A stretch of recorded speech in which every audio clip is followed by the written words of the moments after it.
Jésus est le seul capable de sauver. Et la Bible est la seule parole de Dieu. Tu y crois? Oui. Ce qui compte, c'est de faire la volonté de Dieu. Gloire à Dieu! La misère carcérale. Du pain béni pour les églises évangéliques. À l'extrême ouest du Brésil, l'Acre, l'un des États les plus pauvres et les plus violents du pays.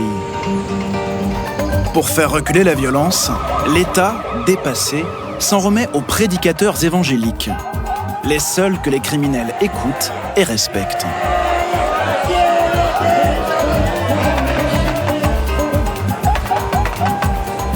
Ici, pas de radio, pas de télé, quasiment aucune possibilité d'étudier ou de travailler. Des conditions de détention condamnées par la Cour suprême du Brésil. Manque de personnel, prétend le directeur.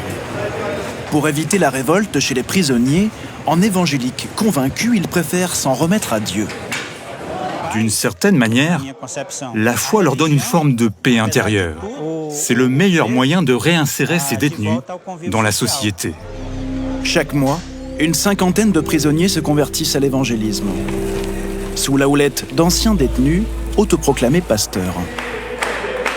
Au Brésil, plus grand pays catholique du monde, les protestants évangéliques représentent aujourd'hui un quart de la population. Les détenus épousent les règles rigoristes de ces églises et renoncent à toute forme de tentation. Fini l'alcool, la drogue, le sexe hors mariage et surtout, fini la violence et les factions. De tout mon cœur, je ne veux plus jamais retourner dans le crime. J'ai fait des erreurs, mais grâce à Dieu, j'ai changé. Ici, il n'y a jamais eu la moindre tentative d'évasion. Pourtant, la densité de population y est la même que dans le reste de la prison. 18 détenus pour 20 mètres carrés. Jesse a 37 ans. Il purge une peine de 70 ans pour un triple meurtre. Sans la rencontre avec Jésus, les détenus condamnés à de longues peines deviennent fous. Ils essayent de s'enfuir. Ils se suicident. Moi, je n'ai jamais eu le courage de me tuer. Alors je me disputais tout le temps avec les autres détenus. Je pensais que tôt ou tard, l'un d'eux finirait par me tuer. Sans Jésus, je ne sais pas à quoi ressemblerait ma vie. Ici, les gangs imposent leurs lois. Ils occupent la place vide laissée par l'État. Pour échapper à leur emprise, une seule solution. Les pasteurs. Fala, pastor. Oui, allô, c'est le pasteur. Comme Arnaldo Barros, celui qui prêche en prison. Aujourd'hui, il prétend avoir éloigné du crime organisé plus de 2000 personnes. Chez lui, comme en prison, il convertit les délinquants pour les soustraire à l'emprise des clans. Cet homme se dit poursuivi par une faction rivale.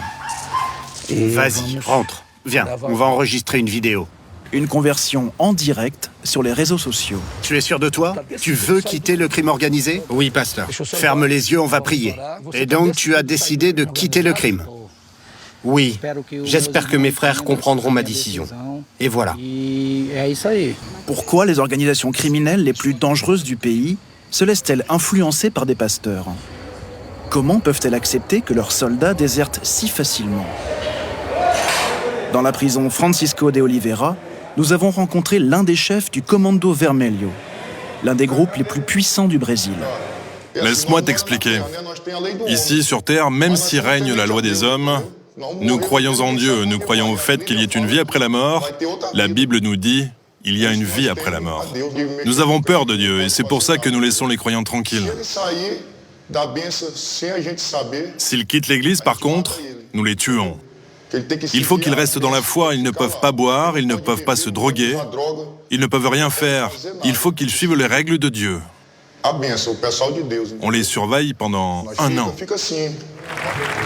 Avec 700 000 détenus, le Brésil est le 3e pays qui compte le plus de prisonniers au monde, derrière les États-Unis et la Chine. Un réservoir inépuisable pour les prédicateurs évangéliques.